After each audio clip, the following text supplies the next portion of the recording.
Muy bien, muy bien. Les damos la más cordial bienvenida al seminario sobre la detección temprana del autismo, desafíos y oportunidades. Agradecemos su presencia y les invitamos a seguirnos en Instagram y Facebook para estar al tanto de los próximos seminarios y de nuestro gran tercer Congreso de Psicología Clínica, Autismo y Neurodesarrollo a través del ciclo vital, a desarrollarse el día 13 de junio de este presente año. La docente que impartirá la sesión es la doctora Valeria Rojas. Ella es pediatra y neuróloga infantil, máster en neuropsicología infantil y del desarrollo, jefa del programa de autismo en el Hospital Gustavo Frique de Viña del Mar, docente de la Facultad de Medicina de la Universidad de Valparaíso, cofundadora y vicepresidenta de la Fundación Unión Autismo y Neurodiversidad y directora de la Sociedad de Neurología y Psiquiatría Infarto Juvenil, SOMNIA. Es un tremendo honor contar con ella, así que la presentación y la bienvenida es toda suya a la sesión, estimada. Muchas gracias. Espérenme. Vamos a poner en grande aquí. Bueno, en primer lugar quiero agradecer la invitación y la posibilidad de compartir un tema que para mí realmente es de un interés profundo y una pasión. Eh, eh, ¿Y por qué es una pasión? Porque yo trabajo con la infancia y el cerebro desde que nace y especialmente los primeros 3 años de vida, que es la edad de oro del cerebro, se producen cambios muy, muy importantes. Tenemos que al nacer, perdón, al nacer, voy a poner el puntero para que no me... ahí sí. Eh, entonces, como les decía, voy a poner el puntero láser. Desde que uno nace, eh, el cerebro se producen grandes cambios, ¿ya? Y al nacer nosotros tenemos la misma cantidad de sinapsis, que son las conexiones cerebrales que tiene un adulto, ¿ya? Y el peso del cerebro al nacer es de 300 gramos y representa el 10% del peso corporal. Por eso nuestra cabeza al nacer es tan grande, proporcionalmente al tamaño del cuerpo, porque... eh, es el 10% del peso corporal. Y en los adultos el cerebro pesa 1,4 kg y es el 2% del peso corporal. Eh, este cerebro, entonces, al nacer tiene la misma cantidad de conexiones cerebrales de sinapsis que el cerebro adulto. Y a los 3 años tiene un 50% más de conexiones cerebrales, es decir, de sinapsis, que el cerebro del adulto.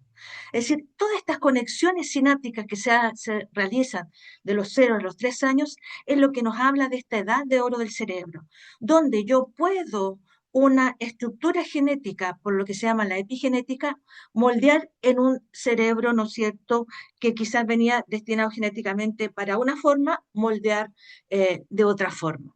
Y también por eso, por ejemplo, el maltrato recibido en los primeros años de vida, la deprivación sociocultural recibida en los primeros años de vida, es tan importante por estos grandes cambios que se producen entre los 0 y los 3 años. Y de ahí la importancia entonces de la detección temprana, la importancia de la estimulación temprana. Y esa es la motivación entonces por lo que estamos acá. Ya los padres, eh, en el 85% de ellos, antes de los 3 años, ellos habían sospechado que algo pasaba con sus hijos. Sin embargo, lamentablemente, el promedio de edad de diagnóstico es mucho más allá de los 3 años. Eh, y por eso nosotros tenemos que creerle a los padres. Todos quienes trabajamos en salud, en educación, tenemos que creerle a los padres cuando los padres me dicen, por ejemplo, en Chile, este es un artículo chileno, las principales preocupaciones eran las dificultades para interactuar en otros, la respuesta inusual a estímulos sensoriales, las dificultades de comportamiento, los gestos o movimientos inusuales y la falta de contacto visual.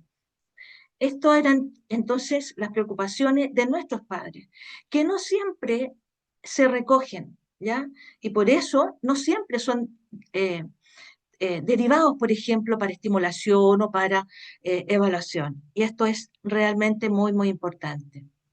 Nosotros estamos acá porque la prevalencia del espectro del autismo ha ido cambiando en los últimos años. Y tenemos que el último reporte del año 2022, que fue publicado en un artículo del año 2025, nos habla de una prevalencia de 1 en 31, aumentando en forma, ¿no es cierto?, muy, muy significativa las prevalencias, por ejemplo, que teníamos en el año 1970, como se ve acá, que era de 1 en 10.000. Sin embargo, también es importante saber que la relación hombre y mujer sigue siendo predominantemente en el sexo masculino. Y un estudio que salió hace poquito, este año, ya, nos da la explicación. Y este estudio es muy interesante, sueco, donde nos habla que los primeros años de vida, ya hasta antes de los 15 años, siempre, como vemos acá, el sexo masculino es más prevalente que el sexo femenino en los diagnósticos de espectro del autismo. Sin embargo, después empezamos a ver que entre los 15 y los 19, los 10 y los 24 y las edades posteriores, empieza a asemejarse la cantidad de hombres y mujeres diagnosticados de espectro del autismo. Y lo que nos habla esta investigación es que hay un efecto de recuperación en las edades siguientes, en que adolescentes y mujeres jóvenes que no habían sido diagnosticadas previamente logran su diagnóstico. ¿Ya? Pero el espectro del autismo es una condición con la que se nace, no que se adquiere posteriormente. Por lo tanto, todas esas mujeres que fueron diagnosticadas después de los 15 años, ¿ya? Eh, Son mujeres que habían tenido su diagnóstico y que fueron olvidadas, que fueron no tomadas en cuenta con sus características peculiares, que es otro gran tema, ¿no es cierto?, autismo en mujeres, eh, y que muchas de ellas perdieron la oportunidad de una estimulación temprana. Por eso es tan importante este artículo. Eh, ¿Cuáles son? Nosotros estamos hablando de detección temprana. Esto es lo que desde el punto de salud nosotros como el Ministerio de Salud manejamos como señales que tenemos que educar a quienes tienen contacto con la infancia, eh, y que tenemos nosotros que estar atentos a estas señales de alerta. Por ejemplo, que a los 12 meses los padres refieran preocupaciones por dificultades en las habilidades sociales de los niños, porque a los 12 meses no hay una respuesta al nombre cuando es llamado, cuando haya falta de contacto ocular, cuando haya ausencia de vocalizaciones con fines comunicativos, cuando haya comportamientos repetitivos y uso atípicos de objetos. Por ejemplo, como vamos a ver en una foto, que los niños prefieran jugar con las rueditas de los autos, hacer girar cosas, ¿ya? Que es un modo atípico de jugar con los objetos. Cuando haya pérdida del lenguaje o de habilidades sociales. Cuando, por ejemplo, a los 18 meses no apunta con el dedo. Cuando hay una baja respuesta al refuerzo social. Cuando no busca captar la atención de otro sobre un objeto, por ejemplo, que le interesa algo y que quiere que su papá o su mamá se interese también en el mismo objeto que encontró. Cuando a los 24 meses, cada edad va sumando las anteriores, ¿ya? Cuando a los 24 meses hay ausencia de juego simbólico, hacer como que si esto fuera, esta tapita que yo tengo aquí, fuera un avión, por ejemplo, ¿ya? O que esta caja fuera un plato y yo estoy comiendo este plato. Cuando a los 24 meses hay una falta de interés en otros niños y hermanos o no repite gestos o acciones de otros. ¿Ya?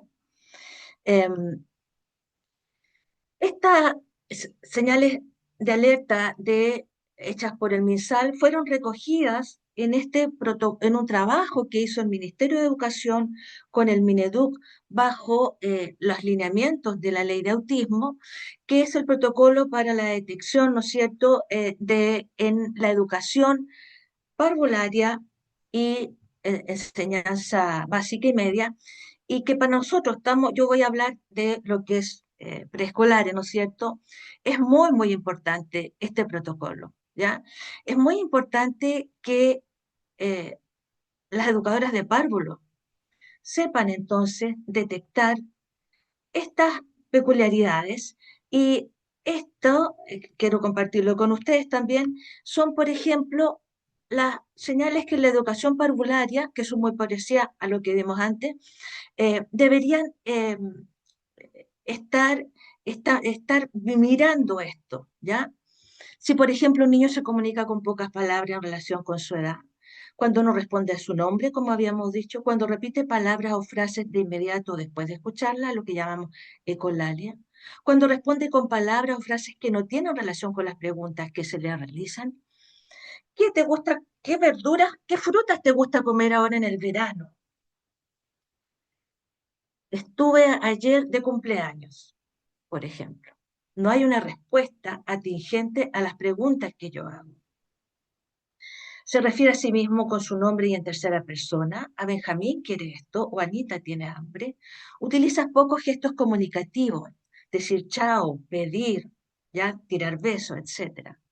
Cuando quiere tomar algo, cuando quiere algo, toma la mano de la persona adulta y la lleva, ¿ya? Sin mirarlo ni hablarle, que es lo que le llamamos la instrumentalización.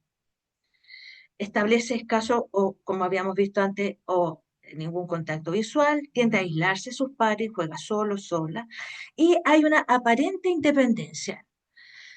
Y lo que nosotros, cuando hacemos capacitaciones a las educadoras, lo que nosotros no andamos buscando cuando hay un retraso al desarrollo sociocomunicativo, autonomía. Lo que nosotros buscamos es que ese niño nos busque a nosotros, que intente comunicarse con nosotros. Por lo tanto, si el niño busca la silla, va y saca el yogur que le gusta, no, tenemos que poner el yogur, tenemos que poner el juguete, tenemos que poner todo en lugares donde el niño nos necesite pedir ayuda, porque en cada vez que él necesite pedir ayuda, yo voy a fomentar la comunicación, ¿ya? Eh, o, por ejemplo, que juega súper tranquilo, está todo el rato en su pieza jugando solito y no molesta en todo el día. Eso tiene que preocuparnos, porque naturalmente los niños buscan a otros seres humanos para jugar y para entretenerse. No siga con la mirada un objeto de su interés para mostrarlo, pedirlo. Y también quería conversar con ustedes de este tema de la ecolalia, de repetirnos ciertas palabras o frases poco tiempo después de haber sido escuchadas. ¿Por qué? Porque la ecolalia tiene una función también dentro del desarrollo del lenguaje, ¿ya? Y puede ser una etapa adaptativa normal entre los 12 meses y los 2 años y medio, donde los niños pueden repetir entonces palabras también, pero forma parte de su proceso de adquisición del lenguaje. Entonces, por eso es muy importante saber que una sola cosa o dos no son suficientes para hablar de espectro del autismo, porque hay, así como por ejemplo esto de repetir las últimas palabras, hay cosas que forman parte del desarrollo también un poco distinto que tienen los niños, ¿ok? Pero si sumamos varias cosas, sí tenemos que estar entonces muy atentos.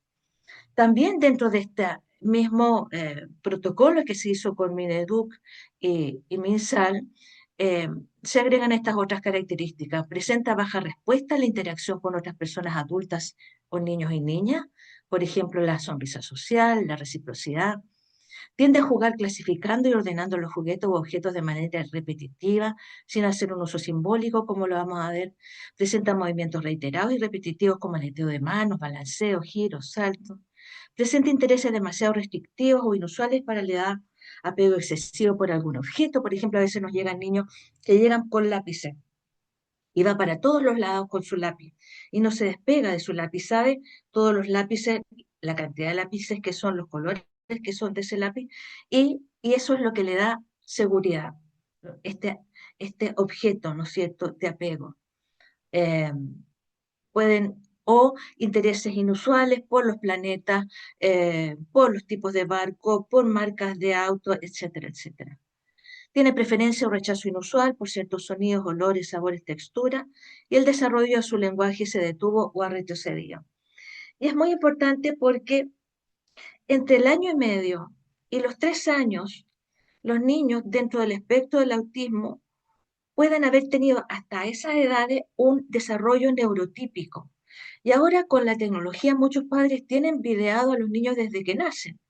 Y los videos nos muestran cómo el niño al año decía papá y mamá, cómo tenía una sonrisa social, tiraba besos, etcétera, y al año y medio, entre el año y medio y los 3 años, pierde esas habilidades adquiridas.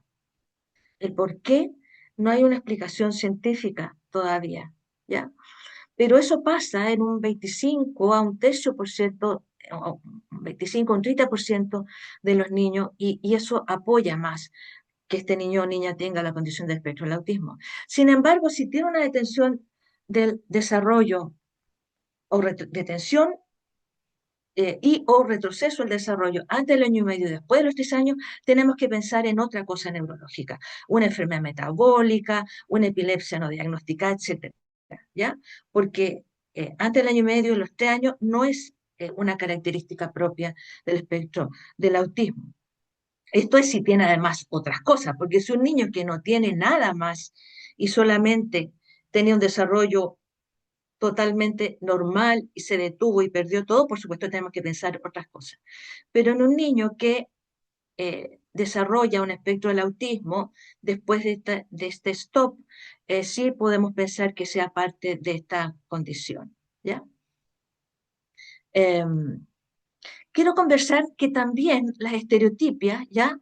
Pueden ser muy eh, diversas y pueden formar parte también del desarrollo. El morderse las uñas, el chuparse el pelo, el jugar con el pelo, el mover los pies, el caminar también. Muchos niños pueden ser un poquito más ansiositos y más nerviosos y pueden hacer estas cosas, ¿ya? Pero las estereotipas también tienen ciertas características dependiendo de la condición. Por ejemplo, acá vemos a este niño que tiene esta estereotipia que es muy clásica del espectro del autismo, ya que es este movimiento de mano. Por ejemplo, el síndrome de Rett, que antes estaba calificado como dentro del espectro del autismo, pero se sabe que es una condición totalmente distinta, tiene una estereotipia en la línea media, que es como sobarse las manos así, ¿ya? O se las llevan a la boca. Es decir, hay estereotipias que son muy comunes, que no forman parte de ningún cuadro clínico, y hay otras, como esta que vimos, que son muy características de espectro del autismo, o las de la línea media, que son también muy características del síndrome de Rett. Quería contarles que eh, nosotros contamos en todos los servicios de atención primaria de salud con el MChat RF, que es un instrumento de screening de espectro del autismo y que está validado entre los 16 y los 30 meses, validado en Chile, ¿ya? Que tiene muy buen valor psicométrico, que es muy fácil de hacer, de rápida aplicación y que es el más citado en todas las guías clínicas. Sin embargo, nosotros tenemos un problema como población chilena, que tenemos unos bajos índices de comprensión de lectura. Por eso entonces se decidió que este MChat RF no fuera de autoaplicación como es quizás en los países desarrollados, porque muchos podemos pasar por alto y por una falta de comprensión lectora, los padres no entender las preguntas y tener falsos negativos. Por eso entonces nosotros sugerimos que este cuestionario de screening, no de diagnóstico, se aplique entonces por algún profesional, sea leído a los padres. Y a quienes, por lo menos en salud, se sugiere realizar a los 18 meses en el control de niños sanos, cuando los padres tienen sospecha, cuando algún profesional tiene sospecha, cuando yo tengo un hermano, gemelo o hijo de una persona dentro del espectro, o aquellos niños que no recibieron un control a los 18 meses y que en los controles posteriores se lo tengo que hacer cuando exista sospecha. Este no es un screening universal para todos los niños, porque ahí pierde su valor predictivo. Es un screening que su mayor, digamos, habilidad psicométrica está dada en niños que tenemos más índice de sospecha.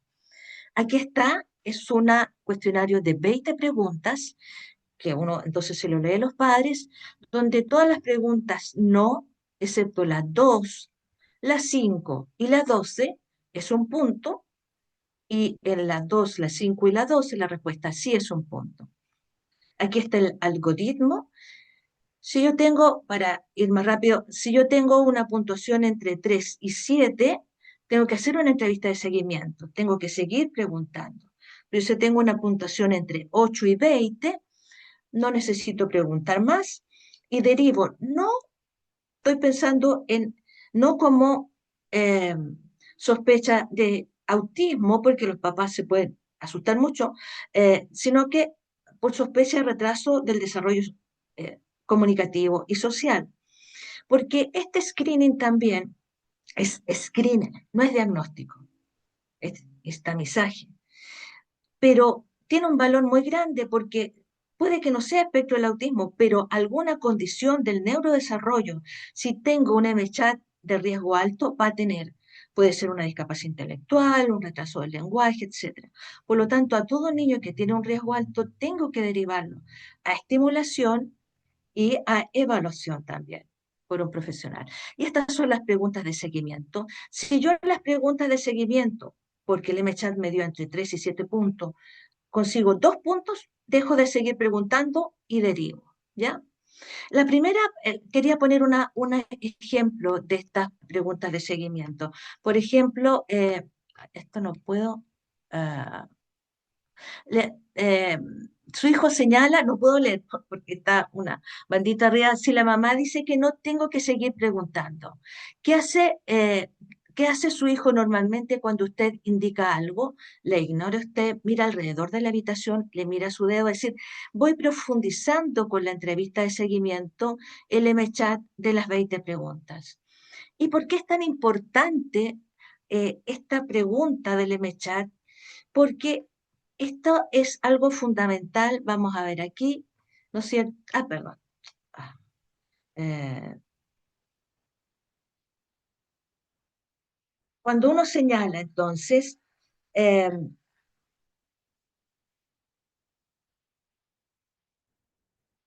entonces, esto es un niño pequeño, a los 15 meses, ¿ya? Esto ya tiene que estar totalmente desarrollado a los 15 meses, porque por eso están las preguntas del MChat que parten de los 16 meses. Ante esta misma actividad, un niño de 20 meses con la condición del espectro del autismo no sigue el señalamiento del dedo. Nuestros niños tienden a ver más hacia lo que está más cercano, es decir, ven solamente entonces hacia su dedo. Algo tan simple como esto que podemos hacer en cualquier parte es una señal entonces que nos tiene que hacer pensar en que podría, junto con otras cosas, ¿no es cierto?, tener una condición del espectro del autismo. Este señalamiento es muy importante porque es lo que nos lleva a la atención conjunta, que es fundamental para el desarrollo sociocomunicativo. Y aquí vemos cómo entonces esta niña,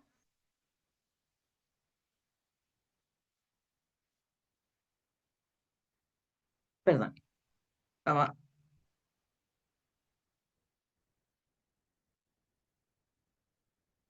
poner en silencio aquí.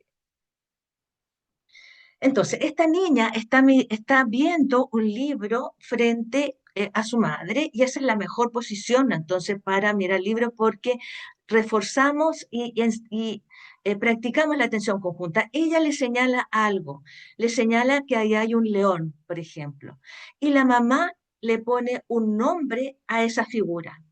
Y así esa niña va aprendiendo que esa figura es un león. De tal manera que a través de la atención conjunta yo voy entendiendo, voy conociendo el mundo, voy aprendiendo a nominar. También una pregunta muy importante es si cree que su hijo es sordo, ¿ya? Nosotros podemos, y si lo cree, ya tengo que seguir haciendo las preguntas, pero ante toda sospecha de hipoacusia que el niño no escucha, tenemos que derivar para unos potenciales. Yo siempre le pregunto a los papás, si yo estoy detrás y le abro, por ejemplo, un fluyelé, o le pongo una canción que le gusta, gira, y la mamá dice que sí, entonces probablemente escucha bien. Y también otra pregunta de, del MChat y que siempre nosotros tenemos que profundizar respecto al juego simbólico. ¿ya? Juega a beber, si la mamá dice que no tiene este tipo de juego, tenemos que seguir profundizando. Juega a beber de una taza de juguete, hacer como que se hablara por teléfono, etcétera. ¿Por qué? Porque nuestros niños tienden a tener un juego distinto, peculiar, como poner en filita, ordenar a veces por colores, clasificar, poner las letras. Si ustedes conocen niños dentro del espectro, tienen una pasión por las letras y por los números. Como veía acá, juegan, como muestra acá en esta mesa, eh, a hacer girar cosas, ¿ya? Eh, Aquí teníamos un juego para poner dentro de, ¿no es cierto?, como invocar, pero lo que hacía era girar alrededor de las patas de la mesa, etcétera. De tal manera que estas preguntas y estas son eh, características que tenemos que preguntar, porque si yo le pregunto a una mamá, ¿su hijo juega con autitos? Y me dice, sí, juega con autitos, siempre tiene que preguntar cómo juega. ¿Cómo juega con las muñecas?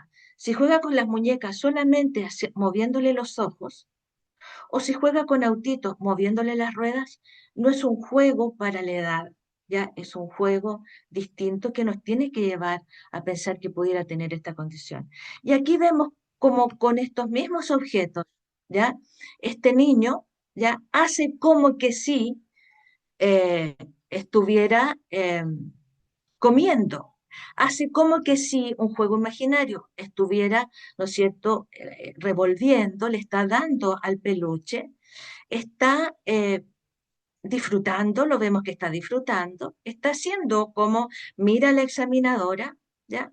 La está pasando bien. Con estos mismos objetos, un niño dentro de la condición no le da ese juego imaginativo y simbólico a los objetos, sino que hace un juego más bien sensorial, de hacer girar, de hacer rodar, ¿no es cierto? Y, y, eh, y vemos con la misma edad cómo dos niños hacen un juego tan distinto. Y nosotros, quienes trabajamos en la infancia, podemos tener una caja, no necesitamos dinero para eso. Siempre, yo en mi box tengo una cajita con solo regalos, cosas que me regalan los papás y mis colegas de tacitas, de juguete, y con eso podemos practicar y evaluar el juego simbólico. También, si muestra interés en otros niños, vemos como es natural que si un niño va a una plaza, se interese y se quiera acercar a otros niños y no se vaya a otro lado y prefiera jugar solo. Como vemos en este video, esa es la tendencia, ¿no es cierto?, de los niños, de buscarse, de hacer amigos, etcétera. Y esto se repite, es un video muy largo porque ella vuelve. eh, Le muestra cosas a usted eh, para compartir el disfrute de un objeto. Vamos a pasar un poquito más rápido para tener un poquito de tiempo. Cuando usted sonríe, él también sonríe o él o ella. La sonrisa está presente definitivamente desde los 2 meses de vida. Por eso es tan importante eh, eh, hacer esta pregunta, ¿ya? ¿Cómo era cuando pequeño, pequeña? ¿Era risueño o era más bien serio? Muchos papás nos dicen que era como un viejo o una vieja chica. Eso tenemos que entonces tomarlo en cuenta. ¿Le molestan los ruidos? El tema sensorial es muy importante, lo voy a comentar un ratito. Pero quería contarles que igual no solamente porque le molesten los ruidos, le molesten las etiquetas, va a ser espectro del autismo. Los trastornos del procesamiento sensorial también son muy frecuentes en la población en general. Y si vemos en este estudio de Dinamarca, 21% de los niños de la escuela primaria tenían algún trastorno del procesamiento sensorial. En Puerto Rico, 20%, en Estados Unidos entre el 5 y el 16%. Por lo tanto, esto es algo que es muy frecuente en la infancia también. Entonces puede que tenga, por ejemplo, ecolalia, que forma parte del desarrollo, y tenga trastorno del procesamiento sensorial, pero no por eso va a ser espectro del autismo. Eh, le mira los ojos, también esto, desde el nacimiento el niño busca el rostro del ser humano, ¿ya? Y por supuesto esto se va, y a los 2 meses también definitivamente hay un contacto visual y esto es muy importante también porque si uno no hace la estimulación temprana y vemos, por ejemplo, un adolescente o un adulto que no mira los ojos, no tenemos que forzarlo a mirar a los ojos, ¿ya? Muchas personas o adolescentes adultos dicen que les molesta significativamente el mirar a los otros a otras personas.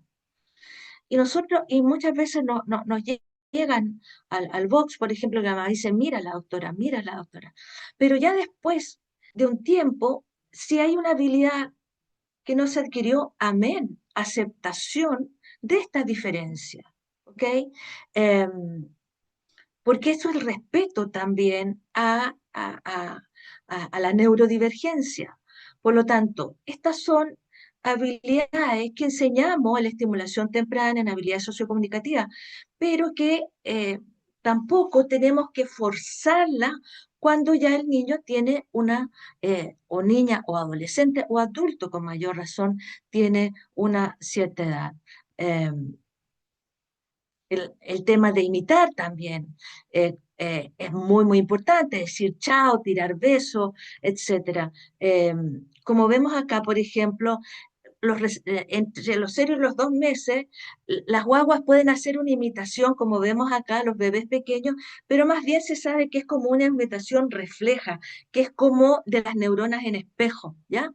Después ya los niños empiezan a imitar, por eso pedimos que ya empiezan a decir chao, a tirar besos ya más grandecitos, pero ya al año ya tienen que estar por lo menos diciendo chao, etcétera.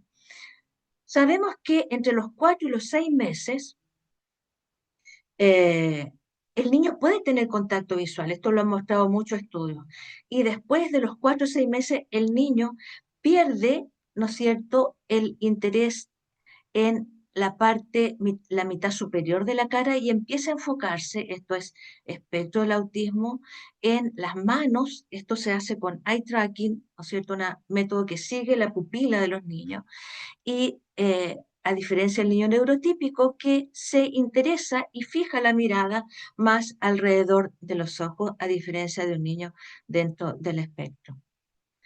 Quiero contarles que todo esto que hemos conversado está en las orientaciones técnicas, ese es el título que está acá, ¿ya? Que está en el Ministerio de Salud y que es un tremendo, tremendo documento de la niñez, la adolescencia y de la vida adulta, donde no solamente, y que se está descargable, y que no solamente, como digo, es de la infancia y que no solamente se queda en los temas diagnósticos, sino que entrega estrategias absolutamente prácticas, por ejemplo, de cómo hacer estimulación temprana en modelo naturalista, eh, cómo hacer habilidades sociales basadas en modelos basados en la evidencia, de tal manera que los invito a bajar este material que realmente es el fruto de un gran, gran trabajo de muchas personas que trabajaron desinteresadamente y gratuitamente para tener este material. Sin embargo, lo que nos está pasando, y quiero compartir con ustedes también esto, es que toda esta como análisis que hay que hacer uno como profesional para pensar si tiene o no tiene este niño o esta niña espectro del autismo, ahora se ha llevado a un test. Y esto me llegó, lo pongo acá en mayo del año pasado, porque de la atención primaria, y que esto es un déficit nuestro de no capacitar adecuadamente, por supuesto. Y por eso es importante lo que estamos haciendo acá de que me llega una mamá, me golpea la puerta y me dice, ¿sabe que necesito un test de ADO? Porque la médico de la atención primaria, el Cefam, sospecha que mi hija tenga autismo. Y, y eso es una falacia. Nosotros hicimos, a raíz de esto y muchas otras dificultades éticas que hay en el espectro del autismo, dificultades éticas, por ejemplo, que haya centros que hacen la evaluación y ahí mismo dan el tratamiento, o la terapia, o los apoyos, ¿ya? Puede haber un dilema ético ahí. Yo necesito encontrar más dificultades para dar más terapia, etcétera, etcétera. Y todo este tema del negocio que hay detrás de todas estas herramientas. Solo quiero decir que el test de ADOS no es un test de tamizaje, no es un test que se debiera hacer antes de ir al médico, es un test de indicación médica, como vamos a ver más adelante. Así como el electroencefalograma es un test, el examen de indicación médica. Lo indica el médico cuando el médico crea que es necesario hacerlo, porque todos, el escáner, el electroencefalograma, tienen falsos positivos. Si yo por una cefalea, un dolor de cabeza, le pido un electroencefalograma a una paciente porque la paciente me dijo, uy, yo me quedaría más tranquila si le hiciera un electroencefalograma a mi hijo. Yo entonces, para no dar tantas explicaciones, le pido el electroencefalograma y me llega que el electroencefalograma dice que tiene una epilepsia, no teniendo ninguna clínica de epilepsia. ¿Qué hago con eso? ¿Ya? Y eso nos pasa cuando los pacientes nos llegan con el test de ADOS y que nos dicen, mi hijo tiene autismo. Yo lo primero que le dije, yo le pedí el test, no, entonces no lo veo, ¿ok? El electroencefalograma 2% tiene falsos positivos, donde un niño que no tiene epilepsia sale que tiene epilepsia. Y en el test de ADOS esto es mucho más. El test de ADOS tiene una alta sensibilidad, pocos falsos positivos, ¿ya? 95%. Es decir, si el test de ADOS me dice que no es autismo, lo más probable es que no lo sea. Y tiene una baja especificidad entre un 63 y un 73%. Es decir, tiene muchos falsos positivos. Tengo casi un 40, un 30, 40% de posibilidades que si me dice un test de agua que dice que es autismo, no lo tenga. ¿Ok? Esto es en las mejores manos, con los profesionales más capacitados, no solamente aquellos que tomaron un curso online. ¿Ok? Porque yo después de tomar el curso, tengo que certificar mi capacidad de hacer test, haciendo el test, punteando el test, y que el centro formador lo puntee igual que yo. Y eso son muy pocas las personas en Chile. Y esto es peor aún en aquellos niños y niñas que tengan problemas emocionales y de conducta, ¿ya? En este grupo de niños, si yo en una muestra, en este estudio, como digo, ustedes lo pueden revisar después, en esta muestra, en una muestra tengo una especificidad de casi un 70%, es decir, tengo un 30% de falsos positivos. Pero si yo a, tengo a un grupo con trastornos de conducta, ¿ya?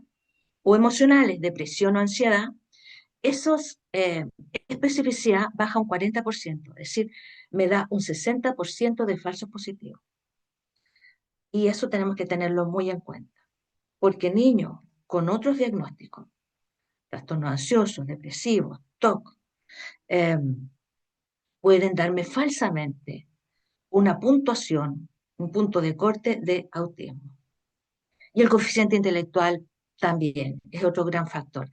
Y no solamente afectan las puntuaciones de corte de A2, sino que también de ADR.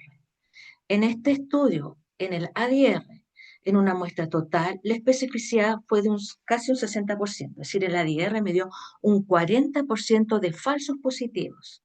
Sin embargo, si ese niño tenía discapacidad intelectual, la puntuación, la especificidad del ADR bajó a un 23%. ¿Ok? Casi un 80% de niños con discapacidad intelectual me puede dar un ADR falsamente positivo, como que fuera un espectro del autismo. Esto nos ha llevado también a que eh, la discapacidad intelectual ha bajado, el espectro del autismo está subiendo. Yo definitivamente había muchos casos de autismo mal diagnosticados como discapacidad intelectual, pero también debemos decir que hay muchos niños con discapacidad intelectual pura que los ADR y los ADOS dan punto de corte de autismo y que los médicos solamente ven esos resultados y le hacen el diagnóstico de autismo, psiquiatras y neurólogos infantiles, porque no se dan el trabajo de ellos hacer su propia elaboración y evaluación clínica propia para pidiéndole los informes al jardín infantil, pidiendo los informes al colegio, etcétera. Y eso nos ha llevado entonces a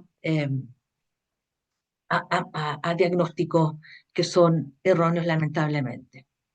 Y esto, en este grupo que estamos hablando, que son los menores de 3 años, es mucho más. El módulo uno, que son niños, ¿no es cierto?, de 30 meses, que no dicen palabras, la especificidad del A2 en este caso es de un 20%. Es decir, en este grupo de niños pequeños, si yo le aplico un A2, tengo una gran chance que me dé positivo para punto de corte, para autismo, no siéndolo.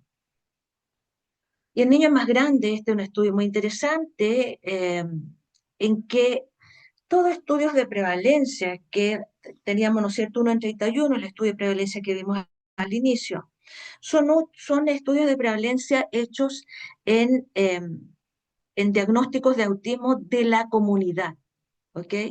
No de grupos de expertos. Diagnóstico, por decir, en la atención primaria de salud, voy a poner como un ejemplo. De estos diagnósticos de espectro de autismo hechos en la comunidad, se tomaron a un grupo de niños, ya 232, como dice acá, y se reevaluaron en profundidad. Una semana de reevaluación. Y se encontró que el 47% de estos niños no cumplían los criterios del espectro del autismo y eran otras condiciones psiquiátricas, que cuando son chicos, todavía, por ejemplo, la personalidad no se ha desarrollado, el cerebro no ha madurado lo suficiente para manifestar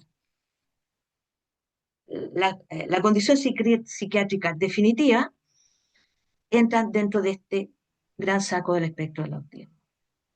Y eso lo vemos muy frecuentemente. Por eso, lo que quiero recalcar acá, en el menor de 3 años, que lo importante es detectar indicadores tempranos del retraso del desarrollo de la comunicación, del desarrollo sociocomunicativo. Nosotros ponemos la palabra REDCO, ¿ya? No es necesario plantear diagnósticos para intervenir. Tenemos que aprovechar las oportunidades de este cerebro que es tan plástico dentro de los primeros 3 años. Es una edad de oro para todo, ¿ya? Y por eso entonces nosotros tenemos que sí o sí, este niño que tiene un retraso del desarrollo sociocomunicativo, que estamos sospechando que tenga un espectro del autismo, mandarlo al jardín infantil urgentemente. Y hay evidencia, pero por mil, que cuando los cuidadores se transforman en coterapeutas, y no solamente es una hora de terapia a la semana, sino que es 24/7, aprovechando instancias, por ejemplo, como el almuerzo. Cada bocado que yo le doy a mi hijo es una instancia de desarrollo de una habilidad sociocomunicativa, del contacto visual, de la nominación. Cuando más atención tengo de mi hijo es cuando tiene hambre y está frente a mí. Cuando yo leo un libro de mi hijo logrando la triangulación, logrando la atención conjunta.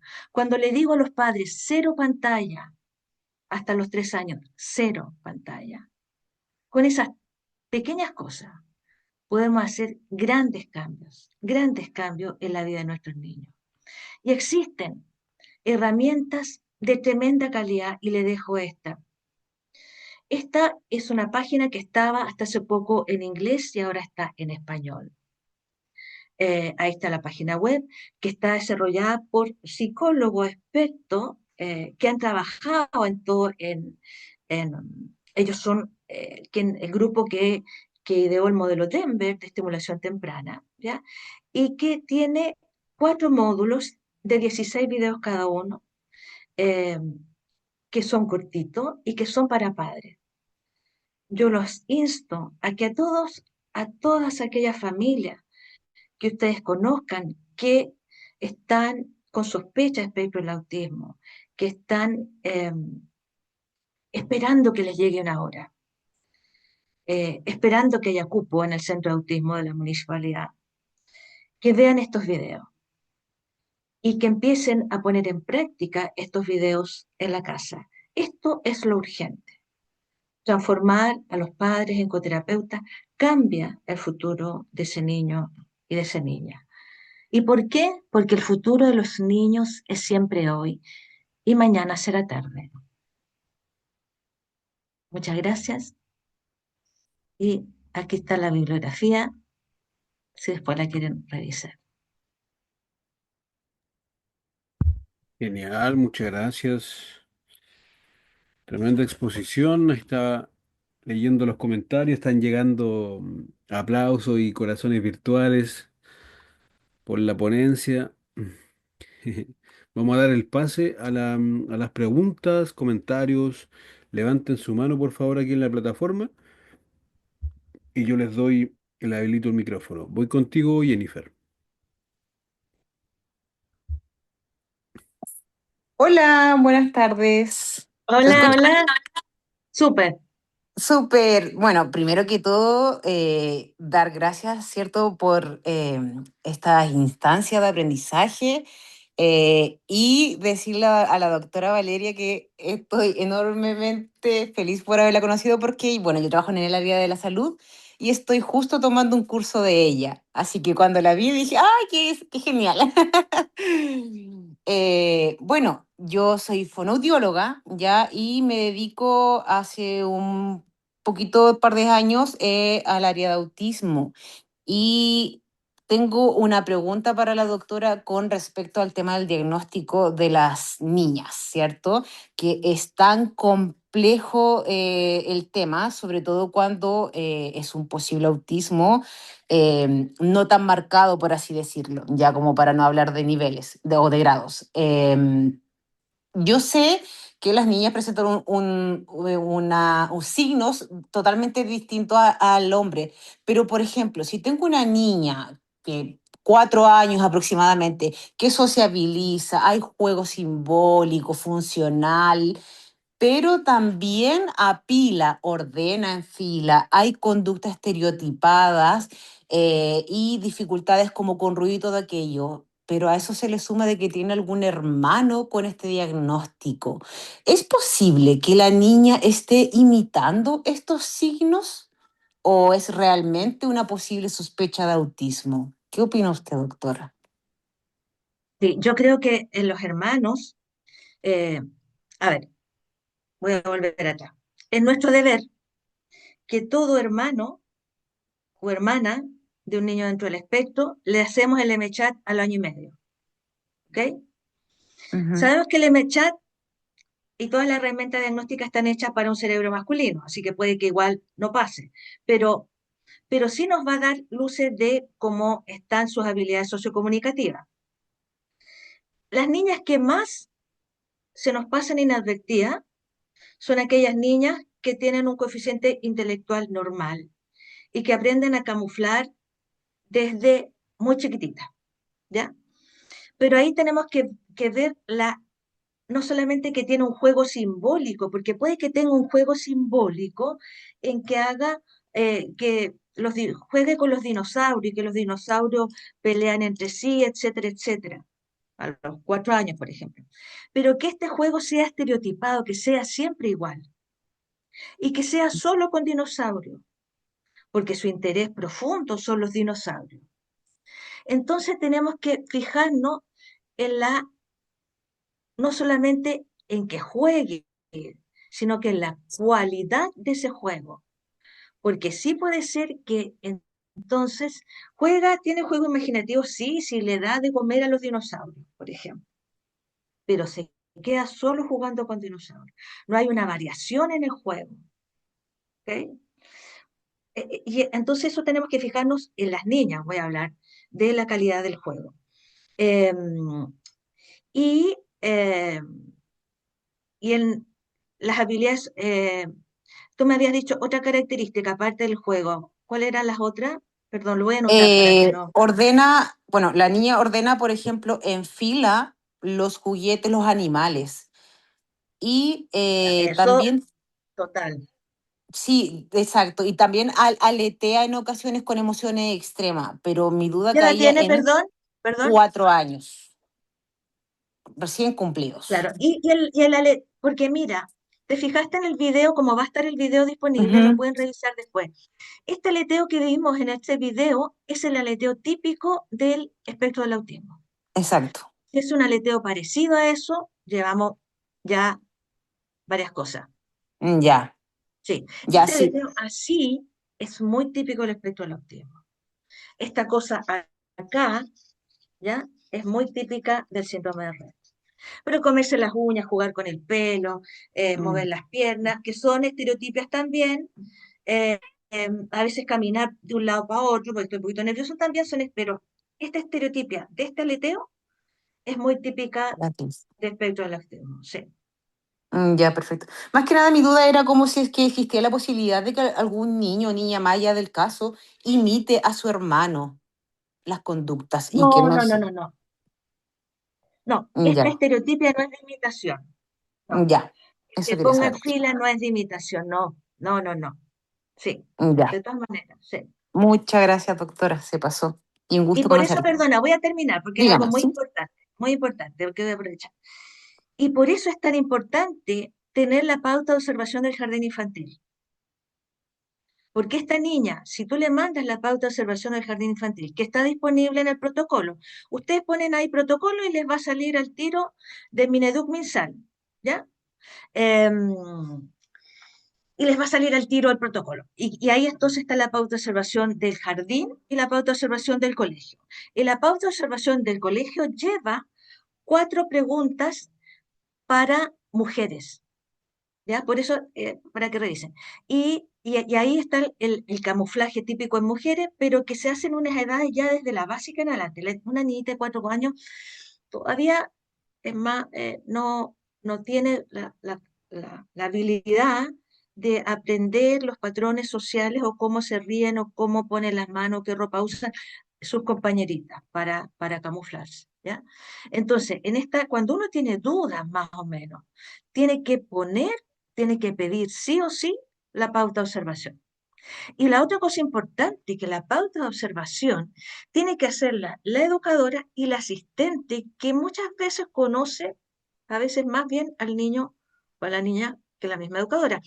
Y en el caso del colegio, la pauta de observación del colegio, yo se la pido a la profesora, pero también sí o sí tiene que ser del inspector del patio, que está, que ve al niño en su momento social y que vea al niño si es que el niño en realidad en la hora del recreo solamente come la colación o se va a la biblioteca, eh, o comparte con sus compañeros. Entonces, lo que está pasando en el aula, ya sea preescolar o escolar, es fundamental para el diagnóstico. Pero hay que saber a quién pedírsela, porque si no, también nos pueden poner que está todo ok, porque la profesora lo ve y puede ser un niño o una niña súper bien portado y no da ningún problema, pero nosotros queremos saber en sus habilidades sociocomunicativas y esas se ven en el recreo. Y ahí el inspector de patio. Perdón, era que quería Muy decir. bien. Tengo la mano levantada, profesora de María Isabel Galás. Ya.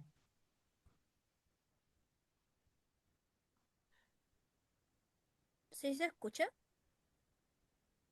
Sí, sí, sí, sí. Ah, ya, perfecto. Tenía la duda de qué profesional puede aplicar el MChat, ya que en mi experiencia de práctica, siempre cuando veo el diagnóstico de autismo, utilizan el A22 o otro similar. Entonces, mi pregunta es, ¿quién puede aplicar ese instrumento de evaluación y cuál otro puede utilizar como para que corroboren información? Sí, bueno, primero vuelvo a recalcar que el diagnóstico no lo hace la ADOS ni el ADR y que Ujú. solamente y que yo sé que él se usa mucho porque es muy cómodo para los profesionales, pero eso lleva a error porque vemos que el ADOS y el ADR tiene falsos positivos, ¿ok? Sí, Por lo tanto, el diagnóstico es clínico. ¿Qué me refiero con clínico? En base a lo que nos cuenta la mamá, en base a lo que uno ve en el box. Yo en el box tengo juguetes, juego con el niño, le muestro las cosas, veo si hay atención conjunta, etcétera, etcétera. Y el relato, digamos, lo que nos dice el colegio, que es fundamental. Porque el DSM-5 nos dice que las características tienen que estar presentes en casa y en escuela, ¿ok? Yo con eso puedo hacer el diagnóstico sin necesidad, digamos, como médico, ¿ya? Sin necesidad de aplicar ningún otro tipo de test. Hay veces, en el 20% de los casos, en la minoría, en que uno tiene dudas diagnósticas. Y ahí uno lo deriva a quien uno conoce que tiene expertise en el tema, expertise de conocer muchos niños y niñas dentro del espectro. ¿Ya? Ya. Pero voy a contestar tu pregunta. El MChat es un test de screening, de tamizaje, no de diagnóstico. Por lo Mm, tanto, en los países desarrollados lo puedo aplicar en el Internet, por decirte, de autoaplicación, y debe existir seguramente. Sin embargo, nosotros en la salud pública sugerimos que lo aplique cualquier profesional. Los tiempos que la salud pública paga, solamente se lo paga la enfermera. Esto es otra cosa, ¿te fijas o no? Otra cosa es sí, cómo se estructura la administración de salud para ciertos ítems, ¿ya? claro. Cómo Pero, se pero, vincula la salud con la educación también. exacto, pero lo podría tomar cualquier profesional a los papás, y si son papás de profesionales, ellos lo pueden autoaplicárselo. Nosotros sugerimos que sea de aplicación de un profesional a los padres en la atención primaria de salud, porque nuestros índices de comprensión de lectura de la población general son muy bajos. Y por eso sugerimos que el MChat lo aplique un profesional a, a los padres en que sospechamos, claro, psicopedagogo, cualquier profesional, educador diferencial, educador de párvulo, cualquier profesional. Perfecto. Muchas gracias por responderme y gracias por la exposición que dio, que esta información me ayudó a aclarar mucho más de lo que se puede hacer con estudiantes que tienen autismo. Súper. ¿Le parece, profesora, si cerramos con la última pregunta? ¿No dura el tiempo? Sí, sí, sí, por Usted me dice. supuesto, sí, sí, sí. Tengo aquí la mano levantada de Lindsay, ¿puede ser? Perdón si me ¿Sí? equivoqué. ¿Se escucha? Sí, Sí, súper. Súper. Hola, ¿cómo están? Yo soy terapeuta ocupacional y esta es una pregunta como un poco más personal. Bueno, Ya, sí. tengo un hermano que él siente que tiene muchos rasgos y yo quiero saber si dan muchos falsos positivos los test, y hay muchas personas que puede que tengan rasgos pero no el autismo propiamente tal. ¿Se da mucho esto en la realidad y cómo lo ha vivido usted, doctor? Sí, yo creo que súper importante tu pregunta. Todas las preguntas son muy buenas porque, eh, como yo digo, como decía, todos tenemos, digamos, intereses profundos. El tema del autismo también, las pantallas son mi interés profundo. Eh, Temas sensoriales que son muy prevalentes. Pero yo tengo que cumplir los criterios del DSM-5. No lo hablé acá porque podemos hablar todo el día. Eh, pero yo ahí te diría que como sugerencia, eh, si él siente que tiene la condición, no hacerse los test primero, ¿ok? Sino que ir a... ¿Qué edad tiene? No te escucho, no te escucho. ¿Le puedes dar el micrófono? 34, sí. ya. Ah, ya. 30, ya, no, está bien.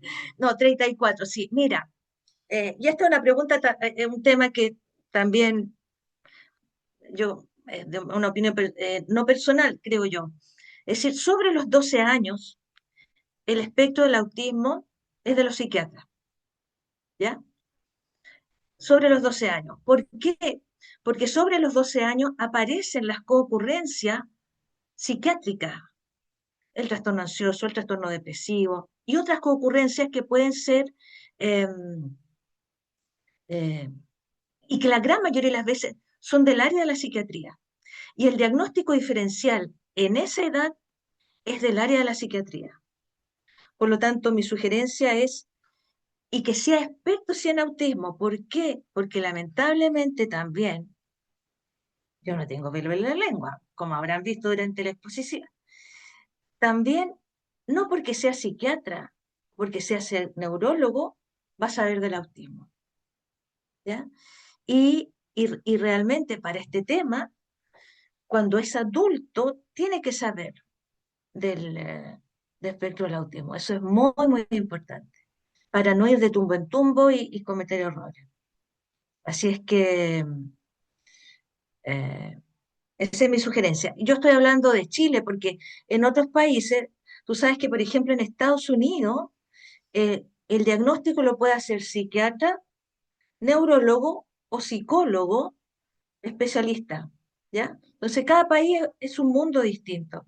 Pero en Chile eh, es psiquiatra, pero creo que para la edad que tú me dices, eh, correspondería psiquiatra.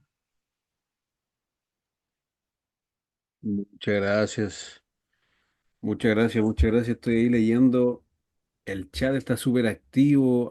Quedaron muchas manos levantadas. Entendemos que la temática, la docente, ¿cierto? Inspira y levanta a querer, obviamente, consultar y resolver todas las dudas, pero la invitación está hecha, que se motiven a este tercer congreso presencial que vamos a tener. Vamos a estar hablando por 12 horas de esta temática con grandes y destacadísimos profesionales.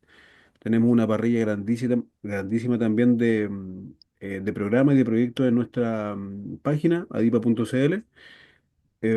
Profesora, quería invitarla antes de cerrar el momento del seminario, que les recuerdo y les reitero que va a estar acá, aquí en nuestro canal de YouTube, Somos Adipa. Aquí lo pueda cerrar con un mensaje final, una invitación. Bueno, primero Usted desea. agradecer a todos quienes están acá, porque eso demuestra el interés y solo el conocimiento disminuye el estigma. Y solo disminuyendo el estigma, la gente, las personas, van a decir, como decía el hermano del INSE, puede que yo tenga espectro del autismo, ¿ok?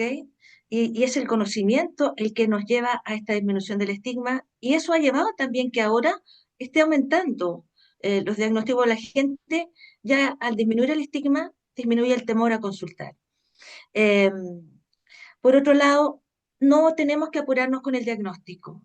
No, que no nos presione el colegio. Bueno, nosotros recibimos mucha presión de los colegios por el formulario, el decreto 170, etcétera. Lo más importante, más que la etiqueta diagnóstica, son los apoyos. Eso es lo fundamental.